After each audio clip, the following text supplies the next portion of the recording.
संस्थान के तत्वावधान में मेवाड़ की भूमि राजमंद जिले में बाबा गांव के अंदर 15 दिवसीय वैदिक शिक्षण शिविर का आयोजन गोविंद जी शर्मा के सानिध्य में विभिन्न विद्वान साथियों के द्वारा यहाँ पर संपन्न किया गया।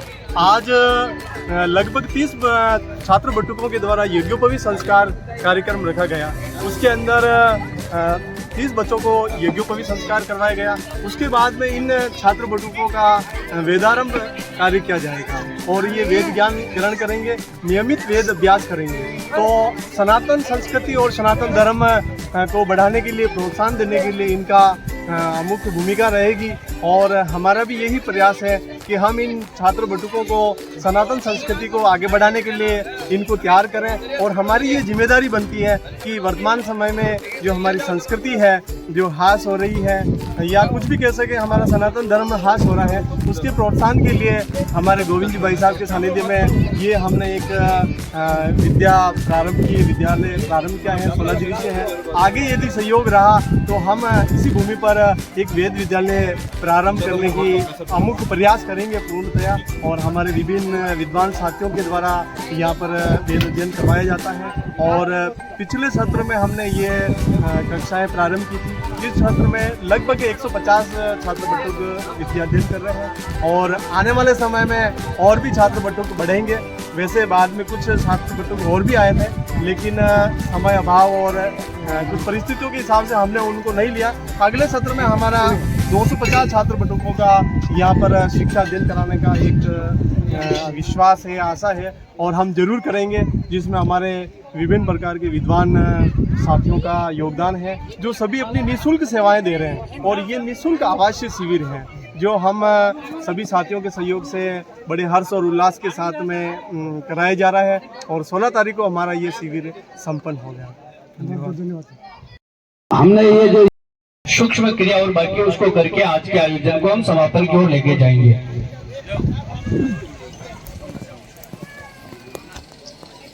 परम सम्मानित मंच मनीषा और विशेष करके जो माता पिता हैं इन बटुकों के, उन सभी को मैं बहुत बहुत साधुवाद देती हूँ कि आप लोगों ने इस परंपरा को आगे बढ़ाने में अपना योगदान दिया है। ये जो शिविर यहाँ पे 16 दिन का हो रहा है, इसके बाद भी आप अपनी प्रक्रियाओं को और इन विद्यार्थियों को जो ज्ञान देना है उसको आप निरंतर रख सकें। इसके लिए हम बहुत ही जल्दी एक गुरुकुल शुरू कर रहे हैं कुंवारिया में, छापर वाले हनुमान जी के मंदिर में। वहाँ के आचार्य भी स्वयं बहुत बड़े विद्वान हैं और उसके साथ साथ वो चाहते हैं कि वहाँ बहुत बड़ा परिसर है, उसका उपयोग हो। और आप सब लोगों को हम आह्वान करते हैं कि आप अपने बच्चों को वहाँ पे भर्ती करें। वहाँ पे पूरा वेद ज्ञान का जो है गुरुकुल बनेगा। भोजन और आवास की निःशुल्क व्यवस्था वहाँ पे की जा रही है। किसी भी प्रकार का जो है फीस वगैरह आपसे नहीं ली जाएगी। और अगर जो विद्यार्थी पूर्ण रूप से वेद ज्ञान प्राप्त करके और इसी कर्म में अपने आजीविका कमा रहे हैं तो उनके लिए भी पूरी व्यवस्था की जाएगी, उनको डिग्री और वो सब भी दिलवाई जाएगी। और अगर आप में से कोई ऐसा विद्यार्थी है जो साथ साथ औपचारिक शिक्षा करना भी चाहता है तो उसके माता की, भारत माता की, भारत माता की जय बोलने में तो पीछे नहीं रहना है ना, और अपने भारत माता का जय बोल रहे हैं। तो एक बार तो जय सबको बोलना है, बोले भारत माता की। आप सभी से निवेदन है, जहाँ जहाँ पर भी ऐसा धार्मिक आयोजन हो, सांस्कृतिक आयोजन हो, वहाँ पर आपको समय और धन का दान करना है। मान लो समय ना मिले तो धन का दान करे, और धन ना मिले तो समय का दान करे, और समय और धन ना हो तो कम से कम ज्यादा नहीं तो मन का दान करें। आप ना जा सके तो दूसरों का ही, भाई साहब वहाँ पर वो व्यवस्था है, मैं नहीं कर पा रहा हूँ, आप वहाँ पर व्यवस्था कर लें। तो इससे क्या हमारी संस्कृति का बढ़ावा होगा, ऐसे कार्यक्रम में करने वाले कर्ताओं का प्रोत्साहन बढ़ेगा और धर्म की वृद्धि होगी। अतः आपसे निवेदन है, समय निकाले।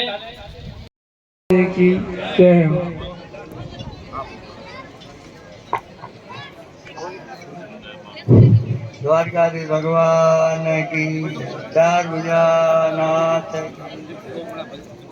आज इस आज संतान के हमारे बटुकों का यज्ञोपवीत कार्यक्रम हुआ और बड़ी शांति और श्रद्धा के साथ उनके माता पिता भी साथ में रहे। उनके साथ में ये इन बच्चों का दिनों दिन उन्नति हो, इनका ब्रह्मचर्य की रक्षा हो और ज्ञान प्रदान हो और ब्राह्मण कर्म सीखे, यही आशीर्वाद। सुफल मनोरथ होय तुम्हारे, राम लखन सुन भय सुखा। चार भुजा नाथ की जय।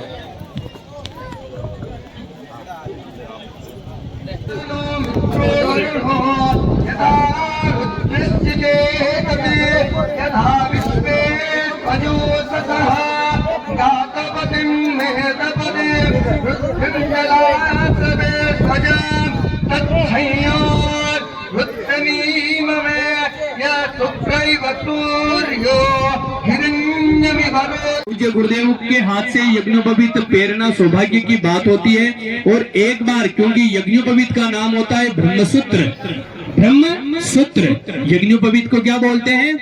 ब्रह्मसूत्र, जो सीधा ब्रह्म से यानी कि परमात्मा से मिलाने वाला जो वस्तु है वो यज्ञोपवीत है। बिना ब्राह्मण जनेऊ पहने भगवान को कभी भी प्राप्त नहीं कर सकता है। और जिस ब्राह्मण ने जनेऊ पहन ली उससे भगवान कभी दूर नहीं रह सकते, क्योंकि यज्ञोपवीत के अंदर अभी हमने आवाहन करवाया, यज्ञोपवीत में 9 तंतु यानी कि 9 देवताओं का निवास होता है। उसमें 9 डोरे होते हैं और 9 डोरों के अंदर 9 प्रकार के देवता, अग्नि, वरुण, यम, पितृ, सोम, पितृ, प्रजापति, भगवान अनिल, यम और यम, और 3 गांठ होती है उन ग्रंथि के मध्य में। महाराज जी, मैं नरेश गौसर उदयपुर से बीटीवी न्यूज़ चैनल से हूँ। आज आपसे ये जानकारी लेने आए हैं। यहाँ पर ये जो विश्व गुरु विद्यापीठ परिषद द्वारा संचालित गुरुकुल का जो स्टार्ट होने जा रहा है, उसकी क्या प्रक्रिया रहेगी, बच्चों को कैसे क्या ज्ञान दिया जाएगा, पहले अपना परिचय दीजिए। मैं श्री छापर वाले हनुमान जी मंदिर कुमारिया का यहाँ का व्यवस्थापक हूँ, मानता हूँ, या जो कुछ भी देगी सब कुछ मैं ही करने वाला हूँ। हमारे गुरुजी भी हरिद्वार में हैं, उनका संरक्षण है। विश्व गुरु विद्यापीठ परिषद के द्वारा जो प्रचार प्रसार पूरे भारतवर्ष में हो रहा है, हमारी भी आकांक्षा थी कि से एक गुरुकुल चलाऊं, क्योंकि मैं भी बचपन से करीब 9 साल की अवस्था में ही संस्कृत विद्यालय में गुरुकुल में प्रवेश किया था। और जो कुछ भी हमारे पास शिक्षा दीक्षा हमें हुई है, क्योंकि केंद्रीय विश्वविद्यालय का मैं भी छात्र रहा हूँ BHU का, लेकिन गुरुकुल के माध्यम से ही, आश्रम के माध्यम से ही, तो हमारे ऊपर ऋण भी है, क्योंकि से आश्रमों के माध्यम से आश्रम का अन्न खा करके जो कुछ भी शिक्षा दीक्षा प्राप्त किया, आज मेवाड़ के धरा पर रह रहा हूँ, ये आश्रम है। तो इस आश्रम में भी एक गुरुकुल चले और उस गुरुकुल से अच्छे विद्यार्थी निकले जो ज्ञान विज्ञान प्राप्त करके अपने सनातन संस्कृति सभ्यता को जानने वाले हों, अपने सनातन संस्कृति के प्रति गौरव उन्हें हो, क्योंकि से यही जो एक विद्या है जो संस्कृत वाङ्मय का जो गुरुकुल में मिलता है, या विद्या सा विमुक्तये, यही एक विद्या लोक और परलोक दोनों को संभालने वाली विद्या है। अन्य जो विद्याएं हैं वो आपको अर्थ तो देगी लेकिन जीवन में प्रशांति नहीं दे सकती, लेकिन ये जो विद्या है वैदिक वाङ्मय का, वो जीवन में प्रसन्नता, वो प्रसाद प्रद है।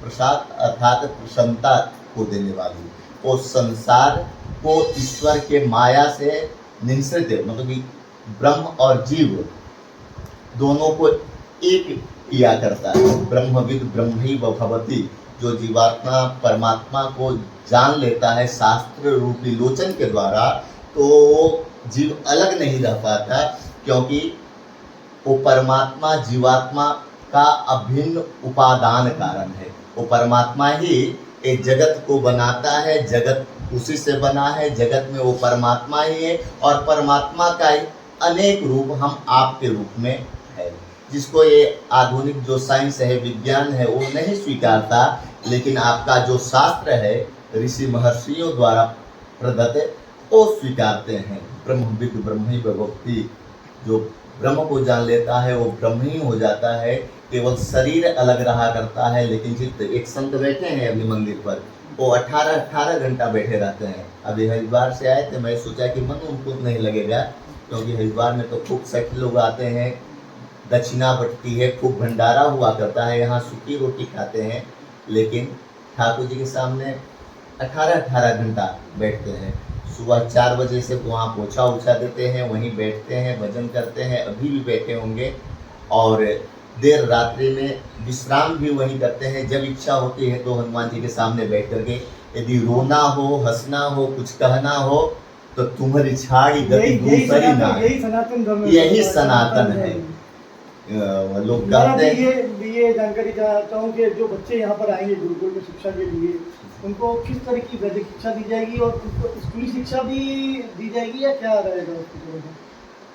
उनको जो शिक्षा दी जाएगी उनका, जिससे गृहस्थ आश्रम भी चले, वो अर्थकरी भी रहेगी और कल्याणकारी भी रहेगी। तो उनका जो लोक में सब कुछ प्राप्त होगा, वो lecturer, professor, teacher, SP, DSP इत्यादि की जो वो कमीशन की तैयारी है वो भी, लेकिन सब सारा ऑप्शन है अपने यहाँ, लेकिन हम लोग जानते नहीं। इसके चलते संस्कृत को किनारे करके केवल इंग्लिश जो भाषा है, इंग्लिश जो माध्यम है, उसको सोचते हैं कि सबसे श्रेष्ठ है, लेकिन अपने यहाँ वो भी ऑप्शन है। तो उनको सार्वभौमिक बोध रहेगा और संस्कृत उनका सबसे प्रधान रहेगा, संस्कृत उनके ज्ञान की आत्मा रहेगी। और ऐसे भी समस्त भाषाओं की जो आत्मा है, जननी है, वो संस्कृत ही है। संस्कृत के अतिरिक्त जितनी भी भाषाएं हैं वो गौनी है, बंध्या है, संस्कृत ही सब संस्कृत से ही निकली है। इसी के चलते सभी भाषाओं की जननी संस्कृत को कहा गया है। तो यहाँ पर रहना करना उन बच्चों का कैसे रहेगा? बाहर के बच्चे आएंगे या जैसे यहाँ लोकल भी बच्चे रहेंगे? बच्चे हर एक समाज के रहेंगे, हर एक क्षेत्र के रहेंगे, वो मेवाड़ के हो चाहे नेपाल तक हो। हाँ, कोई भी बच्चे आ सकते हैं। भोजन, पानी, आवास, शिक्षा और वस्त्र इत्यादि सारा आश्रम वहन करेगा। आश्रम का जो रूल है कि आश्रम में रहेंगे तो तिलक करना है, सुबह 4 बजे 5 बजे उठना है, आरती में उपस्थित होना है ठाकुर जी के सामने, संध्या वंदन इत्यादि करना है, और जो कुछ भी योग है, सांख्य है, न्याय है, व्याकरण है, वेद है, ये सब का अध्ययन करना है। आश्रम में क्या क्या बना हुआ है? अभी आश्रम में नित्य का मंदिर है तो। हाँ, भगवान राघवेंद्र का और श्री हनुमान जी महाराज का दिव्य झांकी है, आप देख सकते हैं। मंदिर है, भगवान भोलेनाथ का है, गुरुदेव का समाधि है जो लगभग 70 वर्षों तक यहाँ साधना किए हैं, जिस समय निर्जन था, कुछ भी नहीं था।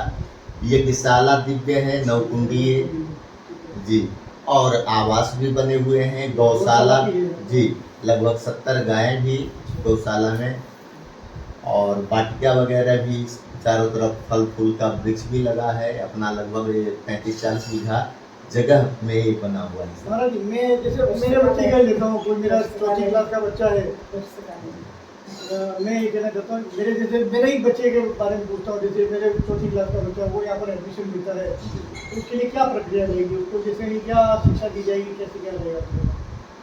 जी, अब जो आपके बच्चे आएंगे तो यहाँ एडमिशन कराया जाएगा। जो पढ़ करके आए हैं वो तो बहुत सुंदर है, उस जो अध्ययन उनके पास है उसके रक्षा के साथ साथ है, वो तो उनके पास है ही, उसका रिवाइज होगा ही, साथ ही संस्कृत जगत में हम प्रेरित करेंगे।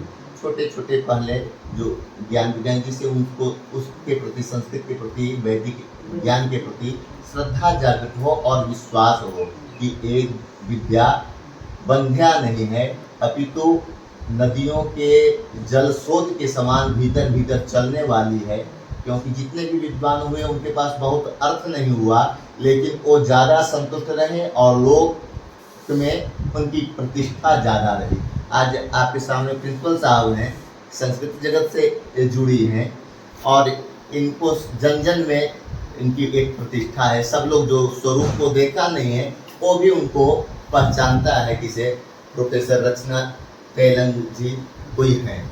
तो ये संस्कृत का दिन है, यदि बहुत बड़ी साइंटिस्ट होती हैं तो कुछ लोग उस जगत के लोग जानते हैं, लेकिन ये समाज के काम कर रही हैं, इनके भीतर ये भावना है कि हर एक लोग हमारे वैदिक जो परंपरा है, जो सनातन संस्कृति है, उसको जाने, अपने स्वरूप का बोध हो, क्योंकि हम लोग अभी अपने स्वरूप को भूल रहे हैं। और जो स्वस्वरूप का बोध है, यही सबसे बड़ी भक्ति है, यही उपासना है, यही सबसे बड़ा ज्ञान है। महाराज शुरू में अभी कितने बच्चों के आने का प्रयास कर रहे हैं? हमारा तो कोशिश है कि 25 बच्चों से मैं शुरू करूं, लेकिन ठाकुर जी की जैसी इच्छा हो और संकल्प अच्छा होना चाहिए। संकल्प को पूरा प्रयत्न तो हम लोग कर ही रहे हैं और ठाकुर जी के हाथ में है।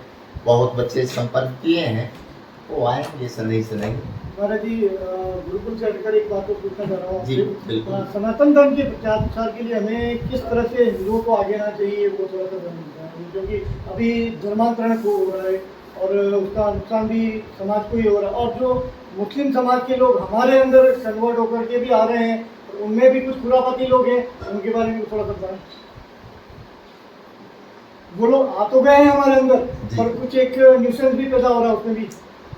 हिंदू समाज को जगना होगा, सरकार से मांग करना होगी। जो हमारी प्राचीन जो परंपरा थी, जो अभी हो गया है कि 21 साल के बाद शादी विवाह, तो उस समय से शादी विवाह उसका बाउंड सरकार की तरफ से नहीं हो। ये मांग हिंदू समाज को ही करना होगा।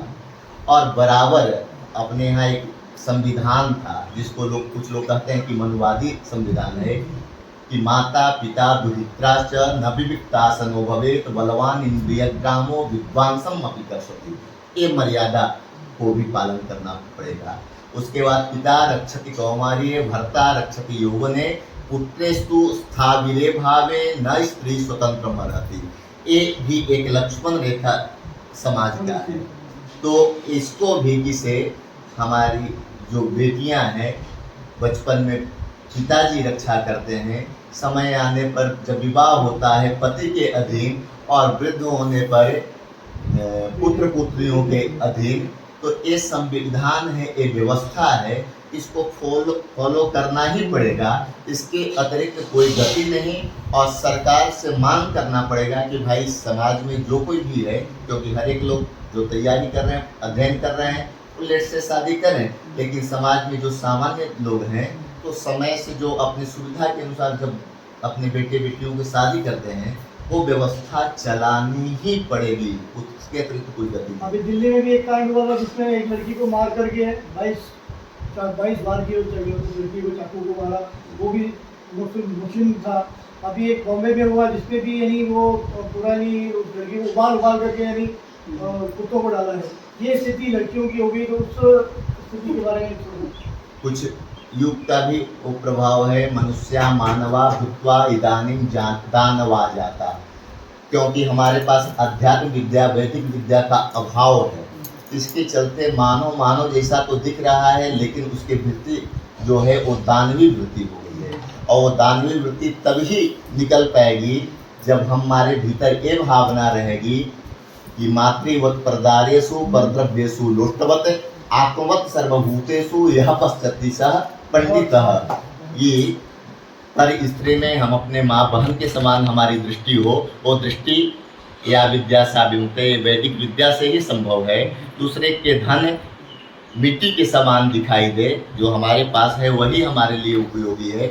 आज आवश्यकता से अधिक लोग उड़ान भरने लगे हैं, जितना उनके पास सामर्थ्य नहीं है उससे ज़्यादा वो सपना देखने लगे हैं। इसके चलते किसी के गले का चैन छीना जा रहा है, किसी का गला रहता जा रहा है, किसी को। इसके चलते जितनी आवश्यकता हो उतना ही पर हम उड़ान भरें तो ज़्यादा आनंददायक होगा, कल्याणप्रद होगा। बहुत बहुत धन्यवाद महाराज जी। अब यही है कि सनातन धर्म की प्रचार प्रसार के लिए और इस गुरुकुल के माध्यम से हम लोग बच्चों में वैदिक शिक्षा का प्रचार प्रसार करें। गुरु जी जो ये यहाँ पर इसको स्टार्ट कर रहे हैं, उसमें अधिक से अधिक बच्चे आवे और अपना भाग लें। नमस्कार, बताएं ये विश्व गुरु विद्या शक्तिपीठ के माध्यम से आप लोग क्या करने जा रहे हैं? ये जो एक संस्था है जिसके माध्यम से अनेक गुरुकुलों को हम संचालित करते हैं। क्योंकि अभी देखा जा रहा है कि वर्तमान समाज में अंग्रेजी शिक्षा का इतना अधिक प्रभाव हो रहा है और दूसरे हमारे देश की संस्कृति को मिटाने के अनेक प्रयास हो रहे हैं, लेकिन हमारी संस्कृति को बढ़ावा देने के प्रयास कम हैं। इसीलिए हम लोगों ने एक ऐसे NGO की स्थापना करी जिसके माध्यम से हम जो ये हिंदू शक्ति है और भारतीय संस्कृति है, विश्व गुरु विद्यापीठ, हाँ, इस तरह की संस्थाओं के माध्यम से हम अनेक विषयों के और अनेक स्थान पे गुरुकुल खोल रहे हैं। उनका उद्देश्य ये है कि हमारे आजकल के विद्यार्थी स्कूल में जाते हैं, कॉलेज में जाते हैं, 10-10 विषय पढ़ते हैं जो भविष्य में उनकी आजीविका के लिए काम में नहीं आते, और फिर वो ये दावा करते हैं कि हमको किसी प्रकार की नौकरी नहीं मिली। तो हम ये चाहते हैं कि जिस बच्चे को जिस प्रकार की रुचि है वो केवल एक ही विषय का अध्ययन गहराई से करे, और यही हमारी भारतीय शिक्षण की परिपाटी है। हम एक विषय की गहराई में जाते हैं, लेकिन अंग्रेजी सिस्टम आने के कारण हम लोग अनेक विषय हमारे विद्यार्थी पढ़ रहे हैं और अंत तक भटक रहे हैं। वो किसी भी एक लक्ष्य पे नहीं पहुंचते और अंत में रोजगार के लिए भी लंबे समय तक उनको प्रतियोगिताएं परीक्षा देनी पड़ती है या किसी न किसी प्रकार के लिए इधर उधर भटकना पड़ता है। तो हमारा इस विश्व गुरु विद्यापीठ का उद्देश्य है कि हम एक ही विषय के गुरुकुल खोलें, और कुंवारिया में वैदिक गुरुकुल आरंभ हो रहा है। इसी प्रकार के कोई शास्त्रीय संगीत के और भारतीय विद्याओं के, ज्योतिष के हैं, कर्मकांड के हैं, अनेक विद्यालय हम लोग गुरुकुल खोल रहे हैं और इसी के माध्यम से प्रयास है।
आज संतान के हमारे बटुकों का युग कार्यक्रम हुआ और बड़ी शांति और श्रद्धा के साथ उनके माता पिता भी साथ में रहे। उनके साथ में ये इन बच्चों का दिनों दिन उन्नति हो, इनका ब्रह्मचर्य की रक्षा हो और ज्ञान प्रदान हो और ब्राह्मण कर्म सीखे, यही आशीर्वाद। सुफल मनोरथ हो तुम्हारे, राम लखन सुन भय सुन। क्या नाथ की जय।